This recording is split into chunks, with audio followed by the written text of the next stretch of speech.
In this world, we have been left behind by the gods of Olympus. After defeating the great titans, Zeus, Hades, Poseidon, and the other gods have returned to their acropolis above, but not before making their mark. Now their children seek to prove themselves and survive against the dangerous world of mythical beasts, monsters, and worse. Welcome to Origins of Olympus.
What is going on, ladies and gentlemen? Brick Builder here, and today I got a little bit of a special video for you. We're in the Origins of Olympus server and world here, and it's been a little bit since my finale, and I posted on my community tab about an idea that I had about doing like a post-finale kind of discussion. I saw Xylo do this on Twitch, and I asked him, and he said he's totally cool with me doing a similar idea but as a video.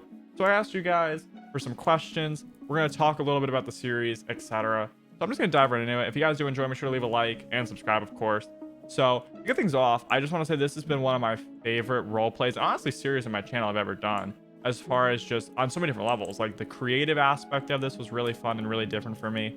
The audience reaction was something I don't think I've ever seen before on my channel. We grew a crazy amount, and the viewership was just absolutely insane on this series, and it's actually some of my like currently most viewed videos of all time, which is also pretty insane when you think about it. But I just loved how engaged the community was, whether it was me talking in the Origins fan Discord and everybody discussing the plot and the lore and my character and all this stuff, or it was just in the comment section and people enjoyed the jokes that were made or the plot that we created, etc. And honestly, it's just such a blessing to be a part of the group to continue to create these awesome stories as we're continuing to do in other Origins series. But I got some questions from you guys here to answer, and we're gonna get started with that. So the first question is, why does Brick, as in the character, have such a sudden change? At first he had quite prideful, quite hardworking and chill vibe, until he got suddenly prideful, idiotic, childish, and quite destructive. I get it had to happen eventually, but like this is quite strange. It definitely was a little bit quite strange, and the truth be told answer to that one honestly was I think I didn't really make my character have the greatest shift. There probably could have or should have been a little more detail about how the shift happens, and I kind of left it up to the audience to kind of figure out like why that happened. And I would say the biggest reason that would happen is I discover that I would hypothetically have another like son of Hades in the camp. Like I think that kind of is what caused it, at least in my opinion, but obviously it's kind of up to interpretation because I never really made it clear. So there's that for sure. Will you ever have a roleplay that you play as a good guy? You only watch Olympus and like 2 episodes of Fairy Tail. Would you ever change your voice or change your roleplay style? Okay, so let's start this off. Would I ever play a good guy? Absolutely, and I definitely will be playing good guys in the future. As far as why I chose a bad guy in this, I just wanted to challenge myself, and I think I realized that like I'm not always the best at playing the bad guy. I'm gonna be honest. Like it's fun and it's great, but I feel like there's certain elements of it that I definitely should have done better, and I think it was just a learning experience in the long run to play a villain and have to adapt to it. And I think that in the future, if I do it, I'll be better at it, which is definitely something that I wanted to do because I'm still learning how to do all this, and it's great to just continue to develop your skills, if that makes sense. There's that. Would I ever change my voice? It's definitely something I would consider doing. I mean, I could either do it legit. I'm not the best at keeping that like long term, so I feel like that might get a little more tedious when recording for me. I'm not capable of doing that as easily as some of the other members of Origins. But I mean, I can do like voice changer stuff like this if I wanted to. And I mean, that's definitely a possibility. I don't know. We'll see what happens in the future. But as of now, I don't really see that in the foreseeable future. But it may change. And would I ever change my roleplay style? Yes and no. Definitely to some degree.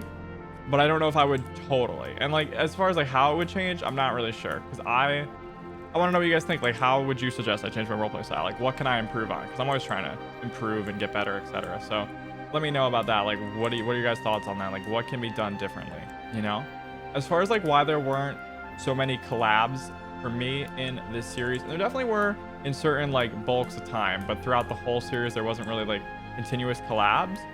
The main reason for that was just scheduling issues, as far as like my schedule couldn't really be compatible with a lot of other members, and I totally understand that and respect that. So for that reason, a lot of my characters tend to be a little bit more lonely and tend to not really strive for so much social interaction.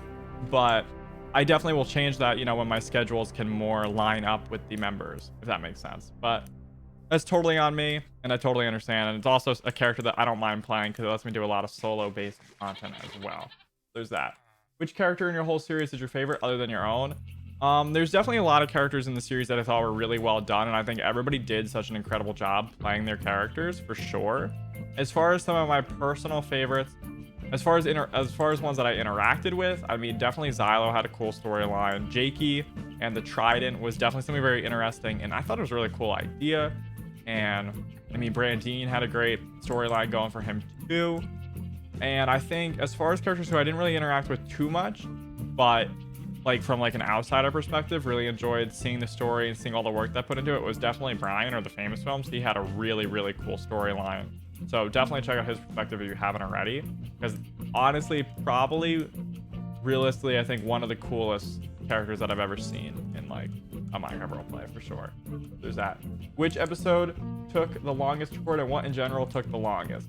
The episode that took the longest to record for me would probably be the episode where I'm sparring with Xylo and all the others, and we're doing like, at one point we started doing like magical spells and etc. That was quite an experience, because first of all, that recording was late at night because it had to be for my scheduling. So there's that. So I already have a bunch of these YouTubers who like agreed to stay up super late to help me with filming this scene that we had planned out for a while. And that happened. And then I kept having all these issues where people's skins were loading as Steve's, and we didn't really know how to fix it, because people don't know, like, we have all these like customized skins. Like, I have a purple creeper on here, and other people have different skins than their actual default Minecraft skin, and we have a mod to load them, and it was loading everybody as Steve's, which is not their skin. And obviously I can't really do the role play as people being Steve. So first we had to fix that issue, and then in the middle of filming we had some issues, like my internet dropped at one point, so there was that, but it came back within like a few minutes, so it wasn't too annoying, but it just like, we had to refilm certain scenes for that one. And then like the magical fight, we crashed the server at one point because we were all using too much magic, and it was just a lot of stuff. But it was still an incredibly fun episode, and I'm so glad we did it, because it seemed like a lot of people really did enjoy it. But it definitely was one of the longest episodes that I've ever recorded of anything, and it definitely took a bit of time, but it was certainly worth it in the end, and I think people enjoyed it. And a lot of the technical issues we managed to sort out. It was just a matter of how quickly we could sort them all out, type deal. But I mean, everybody else stayed for it and helped me through it, and we all kind of had our own little bits of issues and everything, so it all worked out in the end. There's that. What are my thoughts on Xylo's character at the beginning and end, and if I saw him as a threat? As far as my character, absolutely I saw him as a threat, because I mean, it would be stupid not to. He won a lot of trials. He was developing his character with a lot of magic and a lot of strength and stuff like that, and building that up. And I mean, it's quite apparent throughout my character. I mean, the whole reason I'm getting a frying pan is to compete with his frying pan. The whole reason that I, like, etc. get stuff is to compete on the same level as his character, if that makes sense, to an extent at least. And I definitely think he had a cool storyline, as I said before. So there's definitely that. So there's that. Okay. Are the PvPs staged, or was everybody giving their all? I mean, I can't speak for everybody. I do know some people's characters were meant to be weaker than others, so everybody may not have been giving their all. There might have been not really something that I know for sure, if that makes sense. But Is the PvP staged? No, it was not staged. As in, if you're referring to the fight between me and Xylo and all that with Jakey and everybody else involved, where what happens is we end up winning and then there's like a loser's bracket, which that was not staged to make it so I could win it or anything like that, because we had not agreed for anybody to win and anything like that. It just sort of happened that way. Me and Xylo are arguably some of the better PvPers on the server, I would say, and I think most of the group would agree with that one, that we certainly have a lot more experience with it than the others. But it just sort of happened that way, that we lost and then we won and the losers bracket came back. It was never really referred to too much in the video, and actually someone mentions that they won before they actually did, because they were not aware of the losers bracket being a thing. So there's also that element of it, but the losers bracket was planned from the beginning, when we initially were gonna have an actual bracket that was gonna be set in the background of the whole video, that we ended up deciding to scrap because it would have just taken too long. But the PvP wasn't really staged in the slightest, which is something that I think a lot of people think. And I mean, I'm not going to speak in other events, but this event was not staged in the slightest, and any of the PvP events that I've been a part of have not been staged or acted out in any capacity. But if they were, I don't think it would make a difference, because it really just adds to the story, and that's really what the focus is for a lot of people. For 100%. Who do I ship myself with? Personally, never really got into that with this series.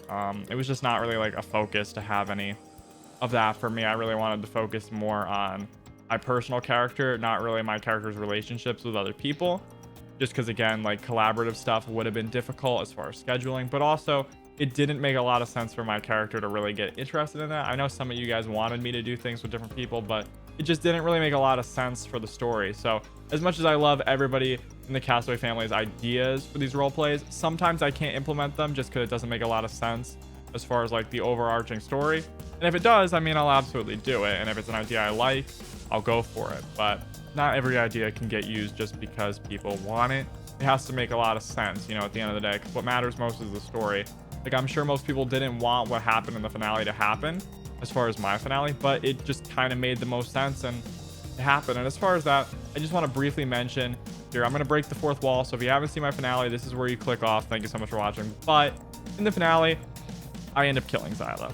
And I just want to mention that this was something that we had planned, and Xylo had proposed the idea to me a while, like in the middle toward the series. He was like, hey, this is going to happen. If you're okay with it, like, this is where I'm taking my story. Would you be interested in killing me somehow? And I said, absolutely, I'm down. Like, it would make sense for the story. And it certainly did make a lot of sense for the story for me to want bloodlust toward him. It would definitely make a lot of sense in that capacity. Now, as far as like how I was going to do it, I was able to do it really however I wanted. He was open to the idea of us becoming like friends and brothers and me doing it to be heroic. But that didn't really make a lot of sense for my character to do that, just because, well, quite frankly, if I'm not going to be the hero, I like wouldn't really want to be heroic if that was my character type deal. Now, there's that. But regardless, it was just something that we had planned together and we thought it would make the most sense story-wise, and it did. And if you continue to watch his perspective, you'll actually see more of the whole story there, because my finale is a little bit abrupt. There wasn't too much build up, and more importantly, there's a little more to the story than what you get from just my perspective. And I kind of did that intentionally because I wanted people to watch other people's perspectives. They wanted more details. But for all the people sending hate, I totally understand, like, you care about Xylo as a character and as a human being and all that stuff, and it's totally valid. I just want everybody to know that, like, I'm not my character. So, like, my character in the series has a bit of an ego and doesn't like Xylo. I myself happen to like Xylo. I think he's actually a really great guy, and all the times I've talked to him, I've been quite enjoyable. He's really funny and really talented in lots of ways. But overall, I don't hate Xylo. You know, like, that was just for the role play type deal, if that makes sense. But yeah, that is pretty much that. So overall, it was a really great series, and I'm so blessed to have been a part of it. And if you guys have any more questions about it, any more behind the scenes info you want, make sure to leave it in the comments, because I will go through the comments and I'll reply to as many as I can and give you as much information as I can in regards to stuff. But I hope you guys enjoyed watching the series as much as I did, and let me know what I can improve for future Origin series, because I'm definitely always striving for improvement. Thank you guys so much for watching. There's a little behind the scenes of the Origins of Olympus series. Thank you so much for watching. My name is BrickBuilder. Make sure to like and subscribe, and I'll see you in another Minecraft video. Thank you so much for watching. Bye.